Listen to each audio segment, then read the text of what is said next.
ठीक है। अब चिंतन क्रिया साक्षात्कार क्रिया से शुरू होता है। हाँ हाँ तुलन से शुरू होता है। हाँ। तुलन में न्याय धर्म सत्य आ जाता है। हाँ। साक्षात्कार के बिना होता नहीं। साक्षात्कार के बिना होता नहीं।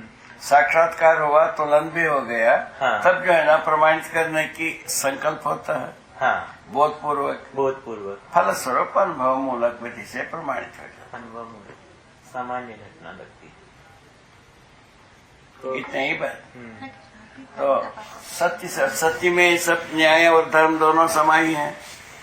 हाँ। अस्तित्व रूपी सत्य में हाँ तो न्याय और धर्म दोनों समाई हैं हाँ हाँ हर वस्तु का।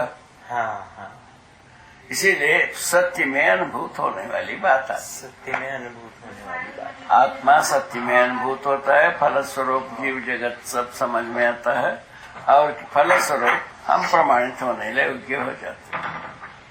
आत्मा सहअस्तित्व में अनुभूत होने पर है ना, हमें सब समझ आ जाता है। आत्मा मध्यस्थ क्रिया है। हाँ हाँ। इसीलिए उनमें जो है ना सत्य स्वीकृत होता ही है। उसमें तो सत्य स्वीकृत होता ही। बस एक सत्य के अलावा कोई चीज स्वीकृत नहीं हो। सत्य को लेके अलावा कोई स्वीकृत। तो इसमें आपने ये भी कहा आत्मा जो है प्रकृति का अंश होते हुए भी ब्रह्म से क्रिया बताया। हाँ, वो मध्यस्थ क्रिया है, पर आत्मा ब्रह्म से नेष्ट नहीं है। एक शब्द, एक वाक्य आपने कहा है। हाँ, है ना। निष्ठ ब्रह्म से हाँ व्यापक होने से आत्मा, हाँ हाँ, किंतु ज्ञान के रूप में व्यापक हो ही जाता है। ज्ञान के रूप में व्यापक हो जाता है क्योंकि बाकी अंशों के द्वारा ज्ञान को वो आत्मा प्रमाणित करने में सक्षम नहीं योग्य होता। हाँ, अभी और वो 3 स्तर पे होने लगा है। अभिव्यक्ति, संप्रेषणा और प्रकाशन, है ना। और परस्परता में संप्रेषणा के लिए आत्मा जो ब्रह्म से कोई नेष्ट नहीं है।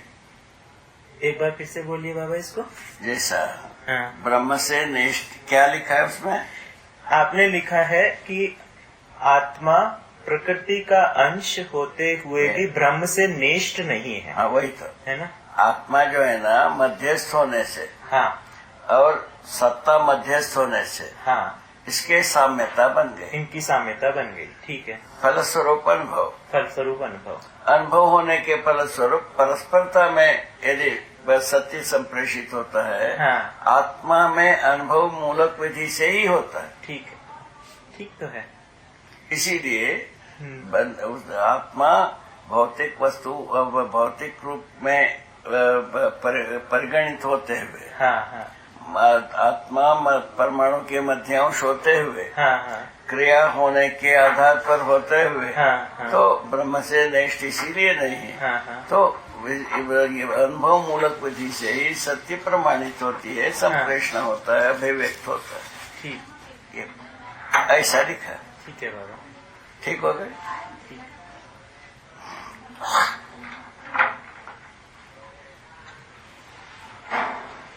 ठीक है बस, वो गाड़ी में ही है ना सामान। जब बाइक यहाँ ला दी कहीं के लिए, वो तो गाड़ी आने के बाद वहीं ट्रांसफर